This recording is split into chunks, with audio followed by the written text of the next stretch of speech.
In this video, let's dive deep into Trump's new tariff formula, why this policy is more problematic than it seems, and what it could mean for global trade, including the Caribbean. Let's get right into it. Let's break down how the Trump administration calculated the tariff charged to the US figure on its chart. Each country's tariff rate was calculated using the tariff formula, which divides the United States trade balance with a given country by the total imports to the US from that country. Using the formula, the administration subtracted the number of US exports to a country from the number of US imports from that country, resulting in the trade balance. It is then divided by the elasticity of import demand times what percentage of the tariff rate will be passed onto the product price and the total number of imports. A formula in question looks like this. For simplicity, both epsilon and phi in the formula can be ignored, so that, in essence, the tariff rate the administration claims is charged to the US, depending on how much the United States imports from a given country versus how much it exports to that same country. For example, the US claims that China charges a tariff of 67% to the US. In 2024, the US exported to China $143.5 billion in goods and imported from China $438.9 billion, resulting in a trade deficit of $295.4 billion. When you divide $295.4 billion by $438.9 billion, the result is 67%, just like the graphic the administration posted. Similarly, US exports to Guyana in 2024 were $1.3 billion, but US imports from Guyana were $5.51 billion in that same period. Following the same math and dividing the total imports by a trade deficit of $4.12 billion, we get 76%. Now, to reach the imposed Trump tariffs, the administration just took this proportion and halved it. Hence, there is a reciprocal tariff of 34% on Chinese imports and a 38% tariff on Guyanese imports. But experts say that this is a flawed tariff formula. Trump's tariffs are based on the idea that any type of trade deficit is bad for a country's economy, and the US economy is being taken advantage of by those countries that do not buy as many things from the US as the US buys from them. In reality, a trade deficit or surplus is neither good nor bad, but depends on a country's economic position. Take Guyana, for example. It is the only country to be hit with a more than 10% tariff rate by the United States. The USA's top imports from Guyana were crude oil, maritime ships, and aluminum ore in 2024, while the top exports were refined petroleum, excavation machinery, and aircraft, which are totally different items that support each other's economy.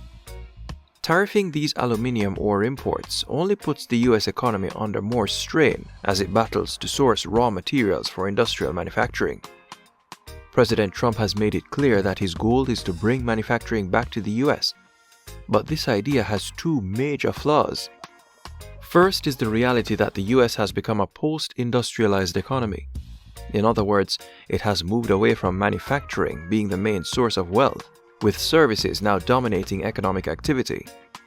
The services sector contributes around 77% to the country's GDP in the US economy, while goods and other industrial activities make up the remaining 23%. Trying to reverse this trend goes against years of deindustrialization and would take many years, even decades, to fix, something a tariff can't accomplish in just one presidential term. Not to mention, there are some products that the US will never be able to produce, like coffee. Secondly, the United States is one of the wealthiest countries in the world because US workers can demand higher wages.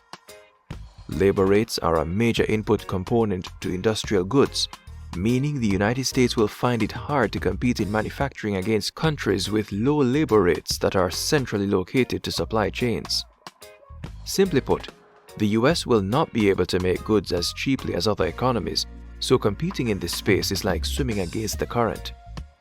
By the way, if you're enjoying this video, please hit the like button and subscribe to our channel. Thank you. Above all else, the global economy has reacted so negatively to Trump's tariffs because of the expectation of spillover effects in all aspects of the economy. Focusing on trade deficits and imposing tariffs to drive trade balances to zero risks starting a wider trade conflict as other countries retaliate by imposing their tariffs. This eventually leads to an environment where the general cost of doing trade increases, inflation creeps into the price of goods, and demand can be destroyed both in the US and globally. Additionally, the idea of domestic manufacturing returning to the US seems unlikely given that financial markets and stocks have plunged due to ill-thought-out trade policies. Which company would want to invest in US manufacturing when stocks have taken their worst hit since the COVID-19 pandemic? This skepticism is compounded by President Trump's mercurial nature, who has shifted his stance on tariffs multiple times over the past 2 months, as seen with Canada and Mexico. Investors require consistency and confidence, or the risks become too high to justify. Not to mention the risk of inflation. The tariffs are widely considered to create a tax burden on the US economy that will impact business owners. While some companies may eat the cost of tariffs, they will likely pass these costs on to consumers, driving up prices through inflation and pushing the US economy closer to a recession. Mind you, tariffs are not evil. Like any economic policy, tariffs are neither good nor bad. If used well, tariffs can protect certain industries that have deep economic benefits for a country and raise revenue that the government can further use to invest in the economy. The hope is that these industries can eventually become strong enough to stand independently and compete with the global economy against similar industries in other countries with a competitive advantage. Unfortunately, the broad-based tariff policy the world has seen under the Trump administration is not that. Instead of being targeted to nurture specific industries or address genuine trade imbalances, these tariffs have often been applied indiscriminately, creating widespread economic disruptions without clear long-term benefits. By imposing blanket tariffs on the entire regions, such as the Caribbean, the policy risks punishing allies and small economies that cannot retaliate or adapt quickly.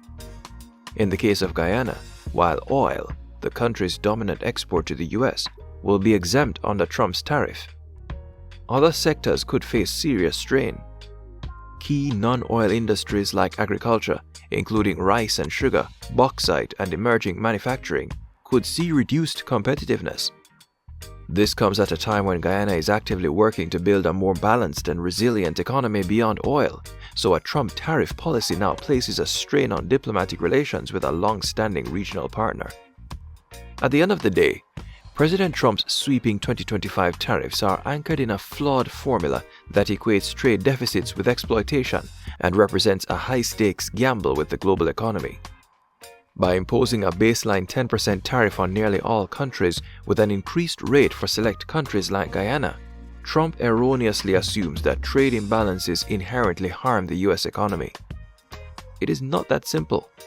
Placing tariffs on a country like Guyana, which accounts for less than 0.1% of US trade, will do little to make America great again. In the end, while tariffs can protect industries, their broad application may cause more harm than good.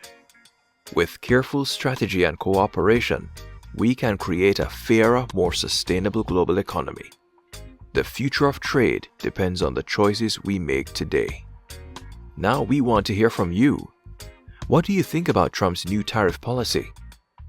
Do you believe it will help the US economy or cause more harm in the long run? Share your thoughts in the comments below. We would love to hear your take on how these tariffs could impact global trade. And if you liked this video, also check out our video about how Trump tariffs will also increase Caribbean food prices. Don't forget to like, share, and subscribe. Hit the notification bell so you never miss an update on the latest in global trade.